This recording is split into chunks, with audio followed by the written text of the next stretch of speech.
Oh shit. Come on. Hey, what's up everybody? With Danger here. And this is another actually I can't even say this is another. This is the first episode I'm actually doing behind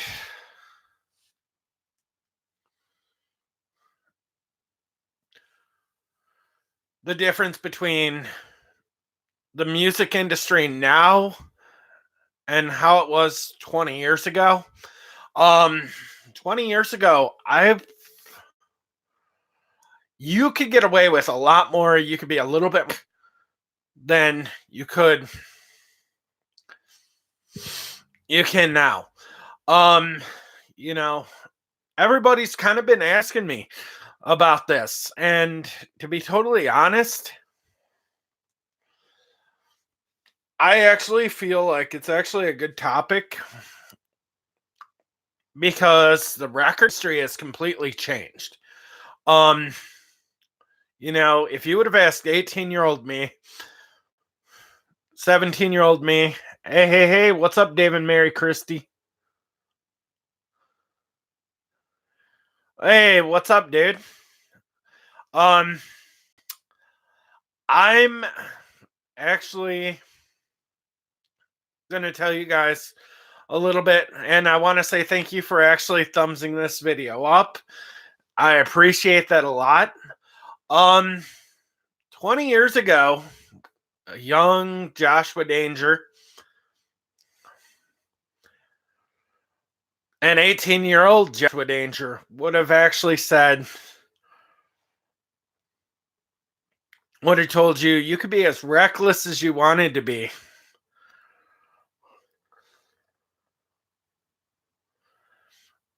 Back then, you had no repercussions what the record industry could have actually done with you.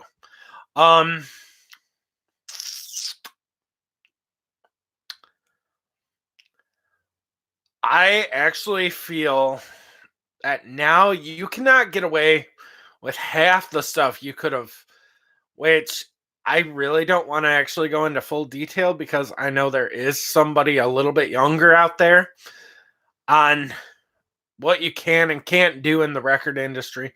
One, you can't be a jerk anymore. 20 years ago, you could be the biggest jerk and you could sell your tickets to a crowd and get away with it.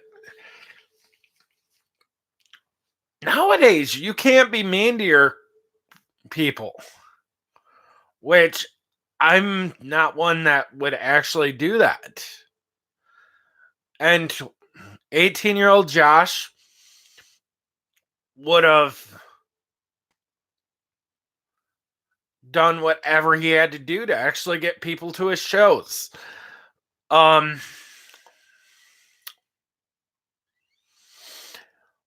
Whether it be shocking, whether it be dangerous, whether it be reckless. Nowadays, you can't do that. You can't be an idiot. You've got to know how to promote yourself, and you've got to know how to be the nice guy now. You can't go in it thinking you're a professional wrestler anymore because that does not work in this business. Record companies won't put up with it. And you've got to put on the good guy face. You've got to be the John Cena type of guy. You've got to carry yourself in a professional manner. 20 years ago, you didn't have to do that. You could be doing things that aren't really nice. You could mess with people all you wanted.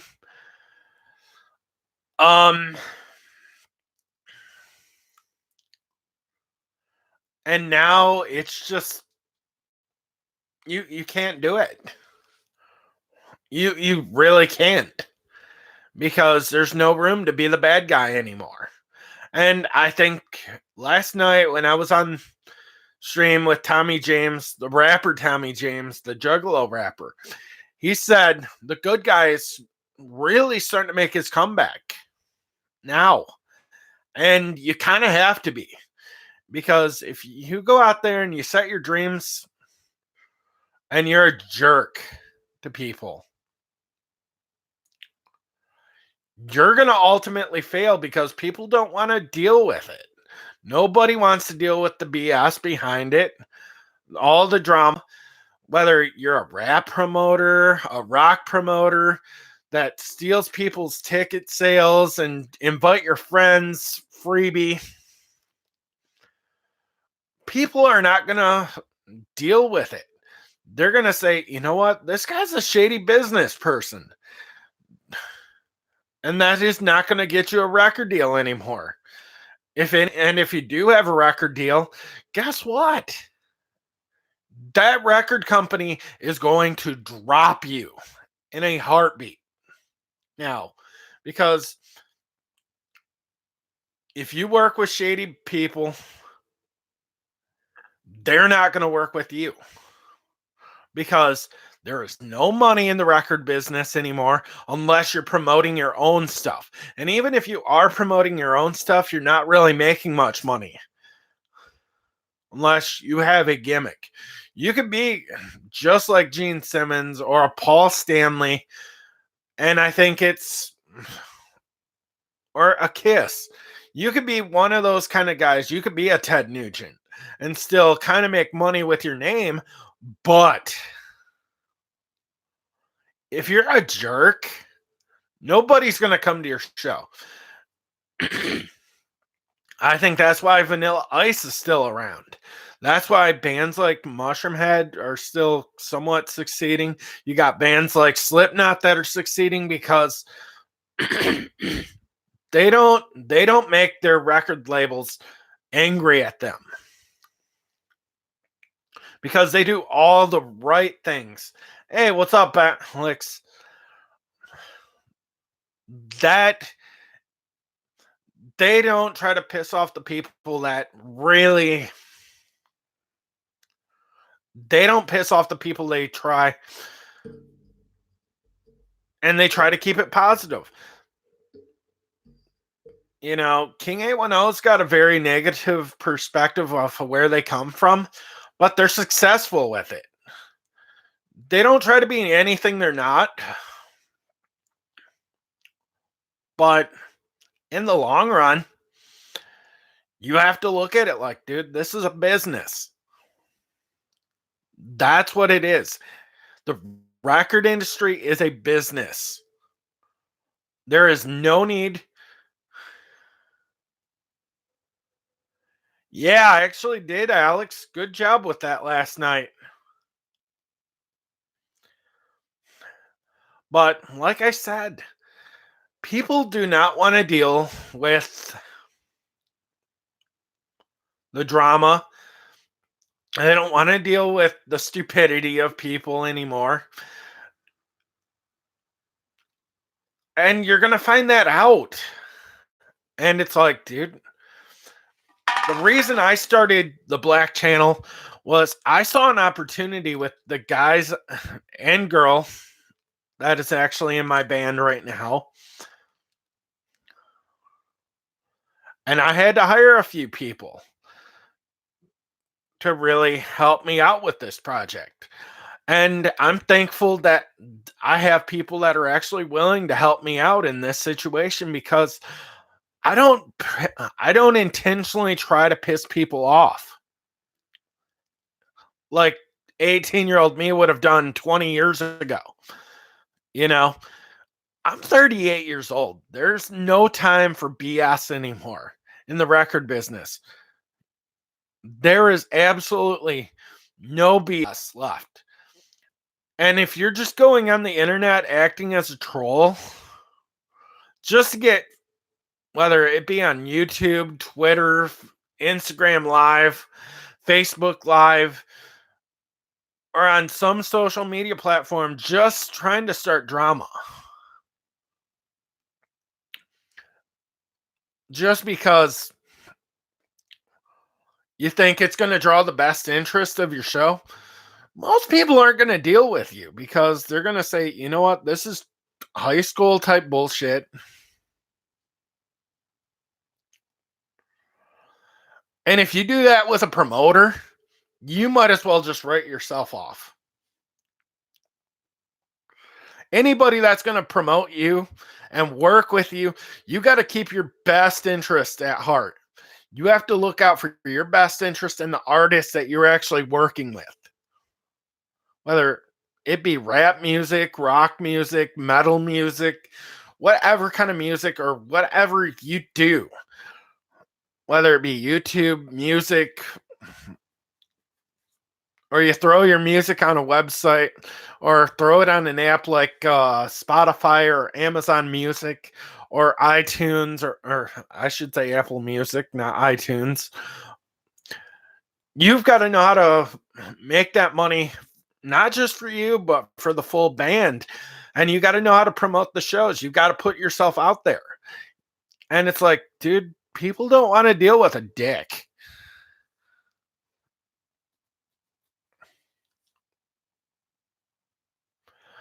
Even with techno, or whatever they call that now, I really don't. EDM. I don't rule anything out. Like you can do a lot with technology. Techno, EDM, whatever you want to do.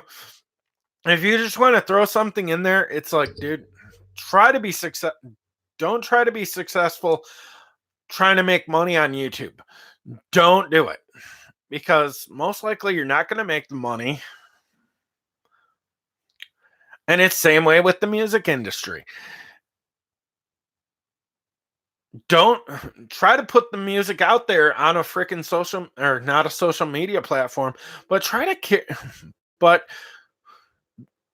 nowadays, 20 years ago, you could put out a record and draw millions and millions of people in because you had an album out. Exactly. But that's not even the point. People do not want to deal with it. People don't want to deal with the drama. People don't want to talk about somebody so and so and who's fucking who, or they're only successful because they're dating so and so. And it's like, dude, if you love what you do it because you love it. 20 years ago, you could put out an album and draw interest because you could put out an album and actually say, hey, we have this at our show. And it's like, nowadays, you have to perform to actually sell something nowadays, or to be heard on Spotify, or be heard on Amazon Music, or be heard on Apple Music. You have to go out there and do months, years worth of touring to actually get your name out there. Back then, you could actually put an album out. If you had a creative album cover, somebody would buy it. And then they would say, oh, you know what? That's kind of cool. And Alex, if you could you please give me a thumbs up on this? Because it would be greatly appreciated. But like I said, you kind of have to go out there and you have to promote your music live now compared 20 years ago. You have to promote it live. You have to say, this is where you can find this stuff at. Check it out here.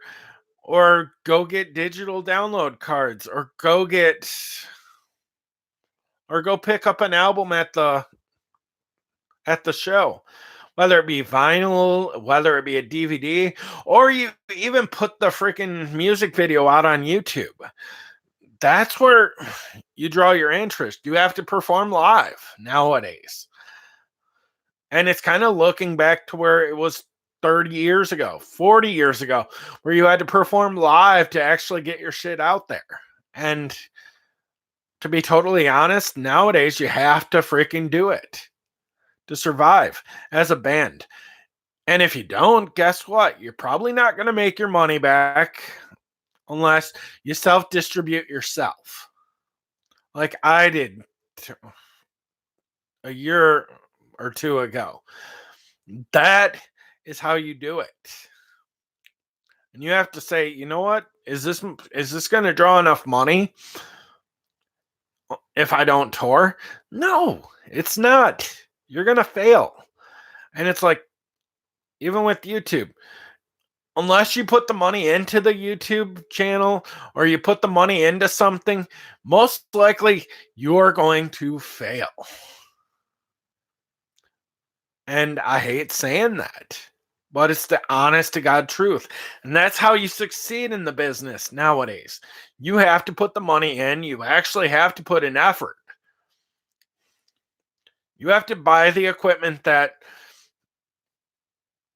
will help you succeed.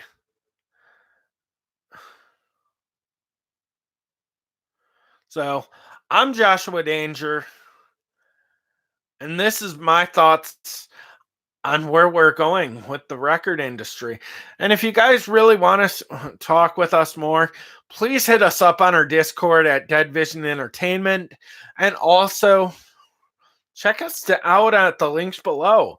And if you really want to, please and help us out, check out our Teespring store, because we've got all kinds of different items that are usable to anybody. So, and if you do, yes, that's another guy that knows how to distribute his shit. It's Steve Terraberry, aka Stevie T, or Jared Dines. Those guys are the kind of guys that actually promote their own stuff. And yeah, you have to be a self-promoting whore now. And even if you do it through your own YouTube channel, or whether it be on something like this kind of channel, whether you make a big difference or next to nothing difference, you can be successful at whatever you do by promoting yourself. So with that being said, I'm Joshua Danger, and I want to say thank you guys for actually talking with me. And this has been real. And also, if you guys haven't checked out our video from last night with the outside the music box with God, who'd we have on? Tommy James. Not Tommy James and the Shondells, but Tommy James, the Juggalo rapper from the Northeast or Northwest. Please go check that video out. It's actually a really good interview. And we're out. Laters. And good night, everybody.